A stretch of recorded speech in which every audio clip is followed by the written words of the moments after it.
Então, os irmãos, abram suas Bíblias em Gálatas, capítulo 6, versículos 7 e 8. Eu quero mostrar nessa manhã que a igreja que nós colheremos no futuro é fruto do que nós viermos a plantar hoje no presente. Se os irmãos puderem, se coloquem em pé para que nós possamos ler o texto. Conseguiu achar, não? Então, enquanto eles tentam, vamos ler o texto, vamos orar. Gálatas 6, versículos 7 e 8, o texto diz assim: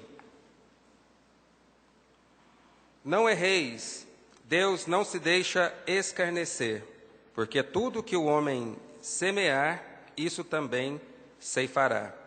Porque o que semeia na carne, da carne ceifará a corrupção, mas o que semeia no Espírito, do Espírito ceifará a vida eterna. Amado Deus, eterno Pai, eu quero agradecer pela oportunidade que nós temos de estar na casa do Senhor. Eu quero agradecer pela oportunidade que o Senhor nos dá de poder levantar, usar o nosso físico para que nós possamos estar na casa do Senhor e adorá-lo. O Senhor tem sido misericordioso, tem preservado as nossas vidas. Pai, então nos ajude a sermos gratos e demonstrar essa gratidão, servindo ao Senhor, adorando ao Senhor como o Senhor merece. Quero pedir que o Senhor possa nos auxiliar nessa manhã com o Teu Espírito Santo. Cada um de nós precisamos do auxílio para que possamos entender, absorver e praticar a palavra do Senhor. Então fala aos nossos corações, eu peço por mim também que o Senhor possa me auxiliar.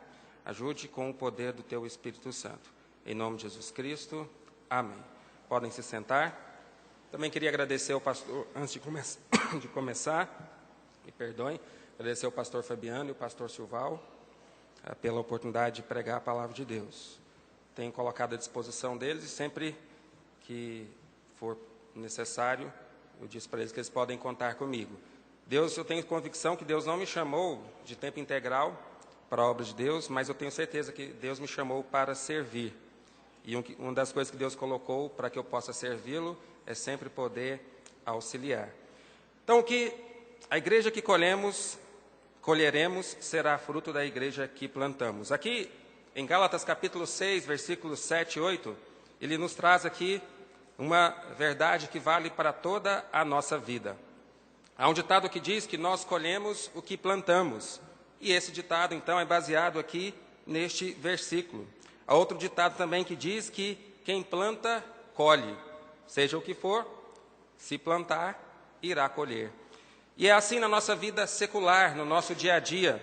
Tudo aquilo que nós plantamos hoje, certamente nós colheremos amanhã. Por exemplo, quem colhe economia e gastos certos, colherá no futuro tranquilidade financeira. Quem planta um bom relacionamento conjugal hoje, colherá um casamento feliz e duradouro. Quem planta uma boa educação para os filhos, colherá tranquilidade e satisfação com o futuro de seus filhos. Mas também do lado negativo isso acontece. Quem planta, por exemplo, desunião, vai colher solidão e problemas para a sua vida. Quem planta fofoca, inveja e intrigas, colherá confusão para a sua vida. Quem gasta desordenadamente, sem se preocupar com como está gastando, colherá no futuro dificuldades financeiras. E assim por diante. Agora, quando nós vamos para a vida espiritual, essa regra também se aplica às nossas vidas, como nós vemos aqui no texto de Gálatas, capítulo 6. O versículo 7, ele está aplicando aqui e mostrando que o que nós plantamos na nossa vida espiritual também nós vamos colher. E o texto está aplicando justamente para a nossa vida espiritual. Eu gosto de ver o alerta que Deus faz aqui no início do texto. Ele já começa dizendo de uma maneira forte: não erreis. E em seguida Paulo faz outro alerta mais forte: Deus não se deixa escarnecer. Isso significa, meus amados, que nós temos que tomar cuidado como nós conduzimos a nossa vida em todas as áreas e principalmente a nossa vida espiritual. Nós temos que nos preocupar com o que nós estamos plantando na nossa vida espiritual nos dias de hoje. Nós podemos ver neste texto, no alerta do apóstolo Paulo, que Deus ele não se torna cúmplice dos nossos erros. principalmente dos nossos erros espirituais. Uma vez errando no que estamos plantando para a nossa vida espiritual, nós certamente iremos sofrer as consequências dos nossos erros no futuro. E o versículo 8 nos mostra que, como crentes, nós podemos ter dois tipos de semeadura para as nossas vidas: semear o que é da carne ou semear o que é do Espírito. E nesses dois tipos de semeadura, a palavra de Deus mostra dois tipos de colheita. Primeiro vemos a semeadura na carne, que culmina na ceifa da corrupção, ou seja, no mundanismo, no desrespeito, na falta de reverência, na falta de temor e na rebeldia. Agora, nós precisamos entender o que significa essa corrupção. Não é a corrupção política que nós estamos vendo noticiando o tempo todo. Não são os dólares que nós estamos vendo que estão sendo desviados do dinheiro público, os carros, os apartamentos comprados com dinheiro desviado do dinheiro público. A corrupção não é essa corrupção secular, é uma corrupção nas nossas próprias vidas. Quem semeia na carne significa que ele vai colher ruína, destruição, desolação e sofrimento para a sua vida. Vai ter uma vida sem destino, com problemas de todas as partes, em todas as partes da sua vida. Mas a segunda colheita que Paulo aqui nos mostra que essa colheita produzirá todos os benefícios que Deus nos proporcionou através da salvação. Então, na semeadura no Espírito, essa semeadura ela culmina na ceifa do Espírito, que são os benefícios que Deus nos dá através da salvação. Semear no Espírito se assemelha com o que os lavradores fazem na colheita e na plantação de alimentos. O pastor vem de uma região que é de colheita no sul, não é isso, pastor? E plantar alimento não é algo nada fácil. Se você pega uma semente de qualquer tipo de alimento e a joga na terra de qualquer forma e não cuida, ela não vinga. Mas é interessante, capim, mato e plantas, ervas daninhas, elas que não servem para alimentação, crescem de qualquer forma e em qualquer terreno. Mas alimentos precisam de cuidado e dão trabalho. É preciso ter terra fértil, arada, irrigada. E muitas vezes, depois de muito trabalho, ainda assim se pode perder uma lavoura inteira, como nós muitas vezes vemos na televisão. Mas plantas sem nenhum valor crescem em qualquer terreno, sem cuidado e até mesmo sem água. Quando nós vamos para a vida espiritual, semear no Espírito inclui diversos elementos que muitas vezes a nossa carne não gosta. E semear no Espírito também dá muito trabalho.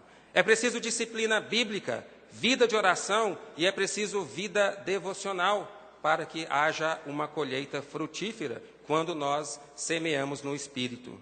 Há constantes lutas contra a nossa carne, luta contra os nossos desejos, há constante luta contra o mundo, que sempre está nos oferecendo algo mais atrativo do que aquilo que é espiritual. Agora há outro elemento, quando nós semeamos na nossa colheita espiritual e que é de extrema importância para a nossa plantação, que é a vida eclesiástica, e traduzindo, a igreja que nós frequentamos. A semeadura espiritual do crente, ela inclui sim uma igreja. Não tem como ter uma semeadura espiritual na vida do crente sem uma boa igreja, ou deixando a igreja do lado de fora das nossas vidas. Como eu disse, agora no mês de novembro, nós vamos completar 23 anos. E nós precisamos então destacar a importância que a igreja tem na nossa vida espiritual. São 23 anos de igreja, e esses 23 anos são resultados do que se foi plantado no passado. É resultado de uma colheita do que foi plantado. E agora, os demais anos que nós iremos alcançar também serão resultados do que nós iremos plantar hoje nos nossos dias. Desta forma, nós precisamos tomar ciência de que a igreja que nós temos é fruto da igreja que plantamos no passado E a igreja que teremos será fruto do que nós estamos plantando hoje no presente. Então, o que nós precisamos plantar hoje, para que no futuro nós tenhamos uma igreja que foi semeada no Espírito e para que então nós possamos desfrutar de uma igreja espiritual e uma vida eclesiástica dentro da vontade de Deus e dos parâmetros de Deus, como Deus tem nos proporcionado hoje. Então, em primeiro lugar, na nossa semeadura, nós precisamos plantar o zelo hoje, onde nós cultuamos a Deus. Em Êxodo 34, versículo 14, o texto diz: porque não te inclinarás diante de outros deuses, pois o nome do Senhor é zeloso, é um Deus zeloso. Deuteronômio 4, 24 diz: porque o Senhor teu Deus é um fogo que consome, um Deus zeloso. Deuteronômio 6,15, porque o Senhor teu Deus é um Deus zeloso no meio de ti, para que a ira do Senhor teu Deus não se acenda contra ti e te destrua de sobre a face da terra. Além desses 3 textos que nós lemos, pelo menos existem mais 6 textos declarando que o nosso Deus, ele é um Deus zeloso.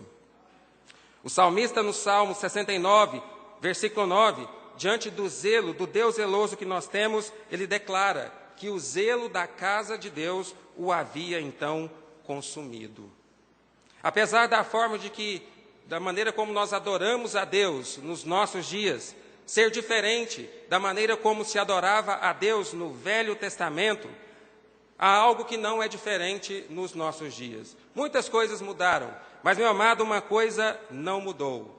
Deus ainda mantém o zelo pela a sua casa. Não interessa o tempo, não interessa o ano, Deus continua sendo um Deus zeloso também nos nossos dias. Ele não mudou.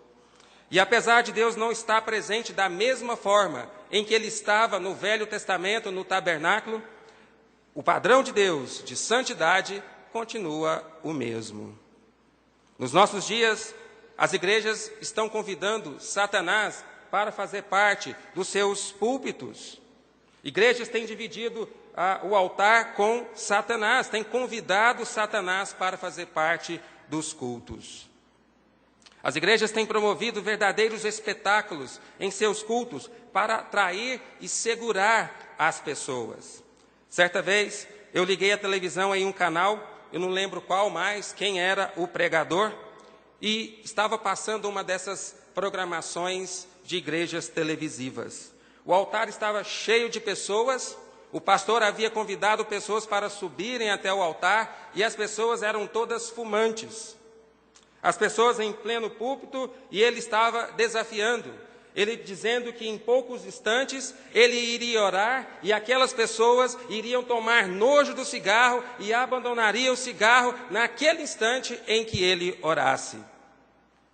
E pasmem, ele mandou com que todo mundo acendesse os cigarros e começassem a tragar em pleno púlpito. E as pessoas começaram a fumar, e algumas, certamente fazendo parte da equipe de atores daquele pastor, ficavam brincando: eu quero ver se eu vou parar de fumar mesmo. E dava tragada, e ele diz: só espera só um momento, que assim que eu orar, vocês vão tomar nojo do cigarro. Eu não terminei de assistir aquele espetáculo fajuto e absurdo, mas é isso que as igrejas têm feito nos nossos dias. Em relação ao louvor, Deus deixou de ser exclusivo na adoração. A adoração agora não é mais direcionada a Deus, mas agora é dividido com os próprios homens. A adoração foi substituída por shows, por plateias, apresentações e espetáculos cheios de artistas denominados gospel. As pessoas não se importam mais como se comportam diante de Deus, como se vestem, como se apresentam como ministros e obreiros de Deus. Em 2011, as fotos que passaram, nós estivemos em Londres, e na nossa viagem nós fomos levados a conhecer uma igreja americana, que também atua em outros países. Os cultos, ou melhor, os espetáculos, são feitos em um teatro comum chamado Dominion, no centro de Londres. Nesse local também, no mesmo local, é apresentado um espetáculo chamado de Will Rock You, em homenagem ao vocalista Freddie Mercury, da banda Queen, que morreu de AIDS em 1991, depois de muitos anos de uma vida pervertida. O culto é literalmente um show. Várias músicas são tocadas ininterruptamente. Depois de um tempo, o preletor, então, todo despojado e informal, senta num banquinho e traz a sua mensagem. Os que frequentam os cultos não carregam Bíblia, usam apenas o smartphone, enquanto acompanham o espetáculo, se distrai freneticamente, o tempo todo, abrindo mensagens que recebem no smartphone durante o culto, num vício incontrolável. Meus amados, apesar de milênios terem se passado, a forma como Deus precisa ser adorado não mudou de forma alguma. O zelo no lugar onde Deus precisa ser adorado não mudou. Meus amados, Deus não aceita dividir o seu espaço com Satanás, como tem acontecido. Deus não aceita usar o lugar da sua adoração e dividir com um astro deste mundo.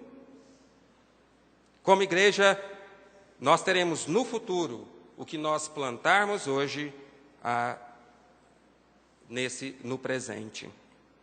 Independente de qual seja o século que nós estamos vivendo, independente do estágio tecnológico em que nós nos encontramos, Deus continua sendo um Deus zeloso e Ele ainda exige zelo, adoração somente voltada para Ele na sua casa, adoração voltada somente para Deus. Meus amados, Deus não aceita dividir a sua atenção com distrações, seja elas quais forem. Para acolhermos a presença de Deus no futuro em nosso meio, é preciso plantar hoje o zelo na casa de Deus.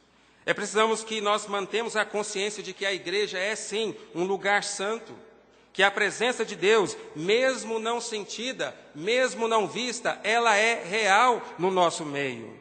E que a presença de Deus precisa de uma adoração exclusiva para Ele. Infelizmente, quando eu vi aquele espetáculo, eu vi que Deus estava já preparando as gerações futuras para as igrejas.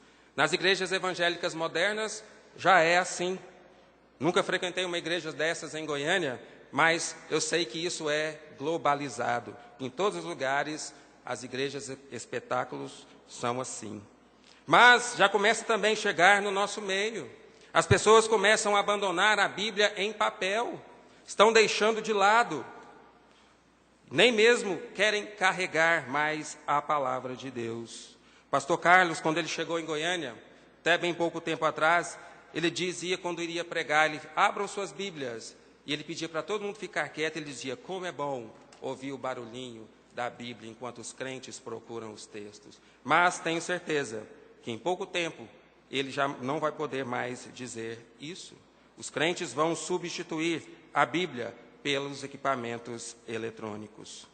Pais, líderes, professores de EBD não estão percebendo que as crianças precisam de Bíblia e que precisam usá-la nos cultos e ouvir os cultos, mesmo que são crianças. Em pouco tempo, nós teremos em nossas igrejas uma geração que não consegue ouvir uma mensagem, não consegue se concentrar e ouvir um pregador. Nós temos ouvido de pregadores em vários cultos, em várias conferências, que as pessoas não estão mais se colocando à disposição de Deus para servi-lo. Meus amados, isso já é resultado do trabalho de Satanás para os nossos dias. Pastor Rômulo sempre testifica que Deus o chamou para servi-lo aos 12 anos de idade. Mas eu posso assegurar, sem medo de errar, que isso só aconteceu porque aos 12 anos de idade o pastor Rômulo tinha uma vida de leitura e ele observava os pregadores e ouvia a palavra de Deus.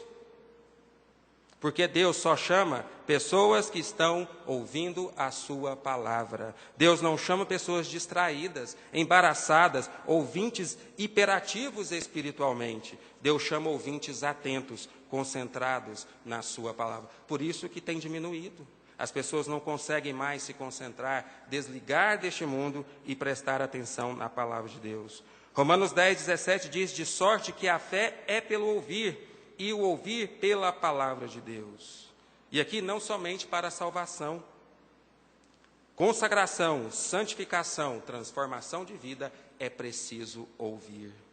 Ninguém se consagra, ninguém se põe nas mãos de Deus, ninguém muda a vida sem ouvir a palavra de Deus. Mais que balas e chocolates, mais que papéis para rabiscar, mais do que colo para dormir, as crianças precisam ser ensinadas a ouvir a palavra de Deus, para que Deus possa falar aos corações.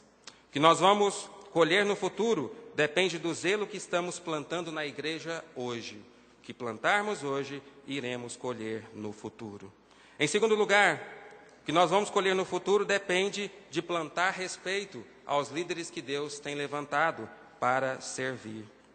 Em Hebreus 13:7, o autor aos Hebreus diz: lembrai-vos dos vossos pastores que vos falaram a palavra de Deus, a fé dos quais imitai, atentando para a sua maneira de viver.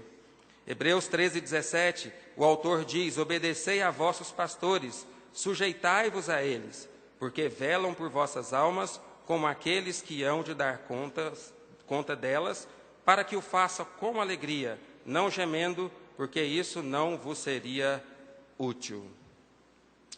Quando eu me converti, é interessante, o pastor ele tinha um papel literalmente de pastorear a vida das pessoas, isso há 18 anos atrás. Mas interessante como a velocidade das coisas vão mudando, e hoje é fácil perceber que os pastores não podem mais cumprir literalmente esse papel de pastorear a vida das pessoas. E os pastores até ajudavam as pessoas em outras áreas, mas os pastores não conseguem mais. Tem crescido um tipo de sentimento nas pessoas, inclusive dos crentes, o tipo: a vida é minha, eu faço dela o que eu quiser e ninguém tem absolutamente nada a ver com isso. Esse é o sentimento nosso nos nossos dias. Nós estamos rodeados de um mundo que tem ensinado as pessoas a não respeitarem ninguém, a serem autossuficientes. Isso em todos os lugares. Mas na igreja, meus amados, isso é destruidor. No passado recente, um professor de escola bíblica, ele era respeitado. A pessoa que coordenava o ministério como berçário era respeitado. Outros líderes, tidos como referência, tinham acesso às pessoas, tinha consideração e até mesmo autoridade sobre as pessoas que elas lideravam. Mas o sentimento das pessoas tem mudado. É cada um por si e não se intrometa na minha vida. Os pastores não têm mais aquela liberdade de instruir, de corrigir, de aconselhar, e são ignorados, porque muitas vezes não estão fazendo o que as pessoas querem que eles façam. Hoje em dia não se pode mais colocar regra em nada. É assim nas escolas seculares, em todos os lugares isso tem chegado à igreja. Não se pode executar regras e as instituições têm que irem se ajustando aos tempos, como se Deus se ajustasse também. Mas Deus não se ajusta. O texto de Hebreus 13 nos exorta a lembrar, obedecer e sujeitar aos nossos pastores. O autor aos Hebreus, inspirado por Deus, ele não quis dizer algo do tipo: o pastor falou, a água parou. Meus amados, não é isso. O autor aos Hebreus aqui, inspirado por Deus, quis dizer que os pastores foram escolhidos para pastorear, ajudar. Então, o que vocês devem seguir, obedecer aquilo que os pastores fazem biblicamente, as instruções bíblicas, que é para ajudar na vida espiritual e, consequentemente, em outras áreas da vida. Então, não é que os pastores vão acertar em tudo e vão aconselhar as pessoas em tudo, mas espiritualmente nós deveríamos ouvir os nossos pastores quando eles ensinam a palavra de Deus, mas nem isso nos nossos dias nós conseguimos mais. Os pastores, os líderes, os professores, discipuladores não têm mais a liberdade de ensinar, de exortar, de aconselhar no que diz respeito nem mesmo aos ensinamentos da palavra de Deus. Além disso, o texto mostra que nós devemos imitar nossos líderes naquilo que eles estão praticando na palavra de Deus. Hebreus 13:7 diz: a fé dos quais imitai, atentando para a sua maneira de viver. Mas é interessante, nós, nos nossos dias, temos a aversão de imitar aquilo que é bom espiritualmente. Nós estamos acostumando, irmãos, a fazer como o mundo. O mundo imita tudo que é ruim e ignora tudo que é bom. E nós estamos muitas vezes fazendo isso na nossa vida espiritual. Certo pastor estava ensinando numa classe de escola bíblica dominical algumas coisas, e estava ensinando para homens.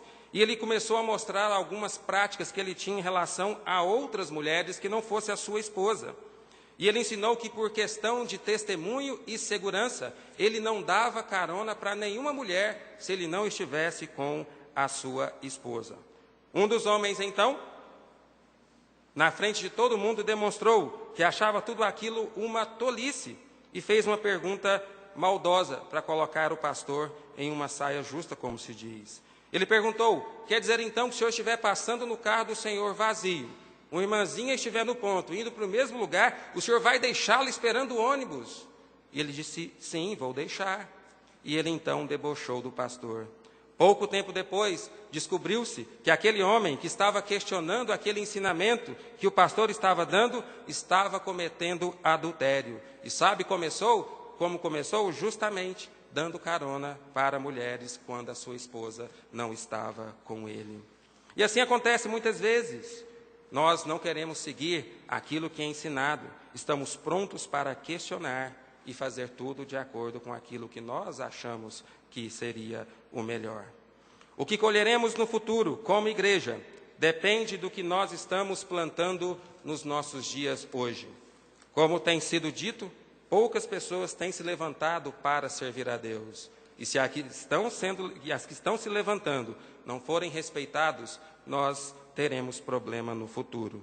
Precisamos plantar respeito aos pastores, aos líderes, às pessoas que estão se levantando para servir a Deus e segui-los naquilo que está sendo ensinado biblicamente.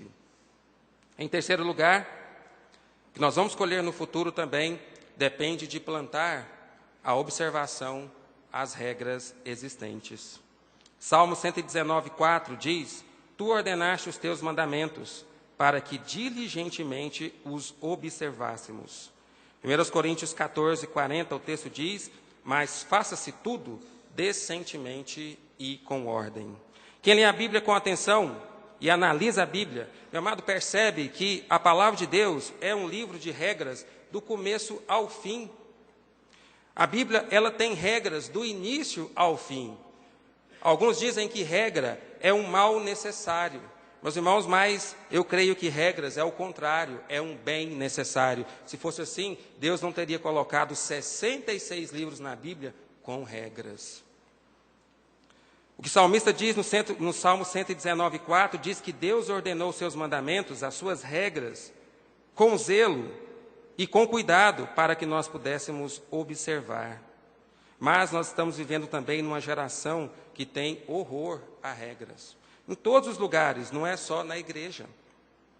As instituições têm sido obrigadas a mudar os seus estatutos, as suas regras, porque as pessoas querem liberdade sem limite, inclusive nas igrejas. Paulo, escrevendo aos Coríntios, ele finaliza dizendo que tudo precisava ser feito de forma decente e com ordem. Só tem um jeito de fazer as coisas de forma decente e com ordem, com regras. Sabe qual era meu desejo de consumo cristão? Um deles é que um mês Deus pudesse liberar tudo e fazer tudo de acordo com o que todo mundo quer.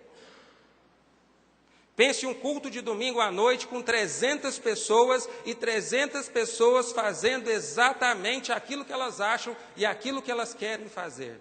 Pensa, meus irmãos.